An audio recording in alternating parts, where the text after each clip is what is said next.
Good morning, everyone. It's another Saturday morning. It's 6:37 a.m. and I'm preparing for a two-day event this time. This one's at Poplar Grove.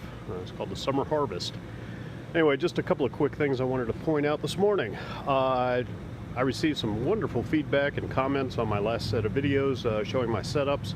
I greatly appreciate it. One tidbit of advice that I received that I wanted to try this week was raising the height of my tables.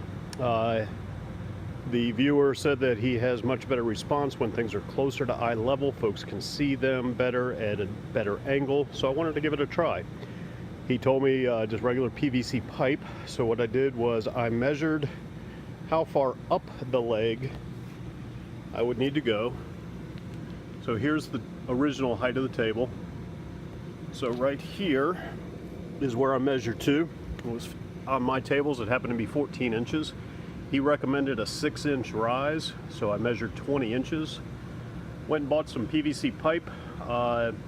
For me, for these particular tables, the 1-inch thicker pipe has an opening exactly the size of the pole itself. So these fit very, very well and snug, but not to the point that it's difficult to put on. So I bought enough to cut 8 of these. I still need to put them on the other table. I just wanted to show the difference.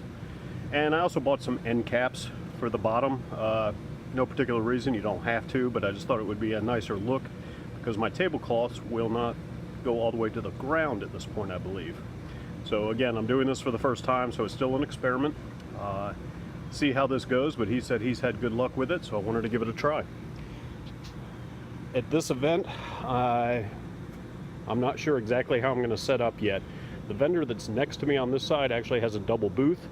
I did say that in the future I'm going to start doing a double booth, but when I signed up for this one, I did not do it at that time. So I'm going to see if she or he can give me just a little bit of wiggle room so that I can allow customers to get to 2 sides of my tent. I have somebody definitely next to me between the food truck and my tent, so there's absolutely no space there, and I'm just going to see what I can do. I did make sure to raise my tent to the highest setting so that if I do have to set up in an interior fashion, hopefully it'll be a little bit more inviting and people won't hesitate to step inside. But anyway, I'm just getting started and we'll see how it goes. One other thing I did want to show, and before I forget, I had mentioned that I bring my own power source when I don't have access to electricity, and here it is. I originally bought this thinking that I'd be able to use my heat gun in order to shrink wrap on the spot. However, this cannot handle the wattage.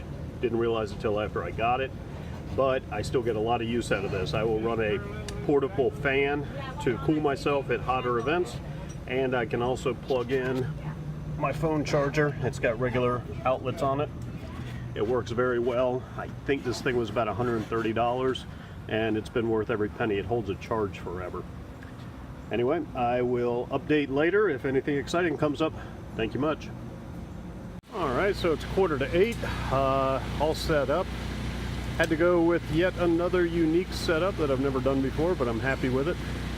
Fortunately, my neighbors were kind enough to allow a little walkway in between, and this gave us both a nice little avenue by which folks can come in on both sides of our tent. My neighbor still hasn't shown up next to me, but that's fine.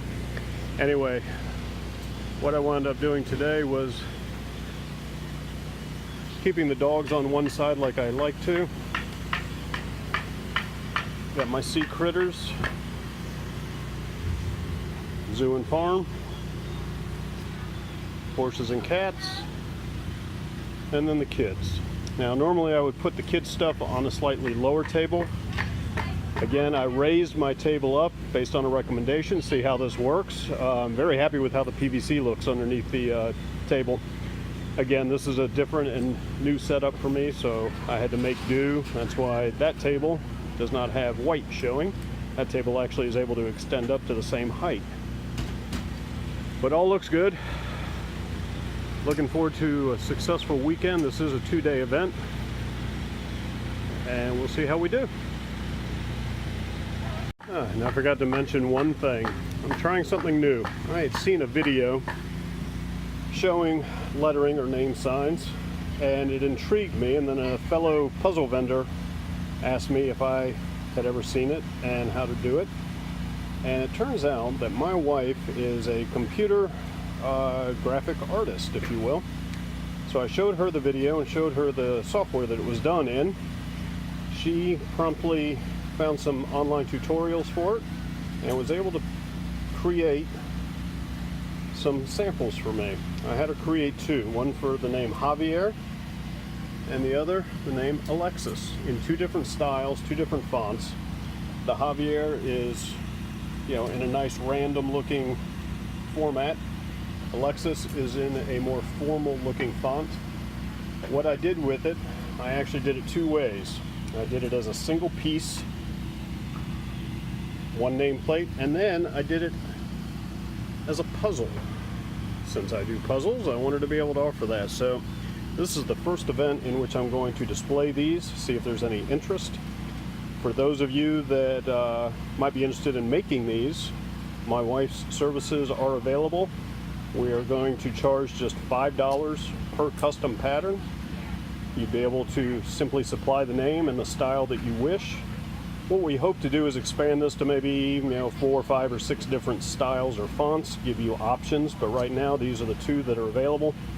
Personally, I like the randomness of this font and style. I also personally prefer the single piece.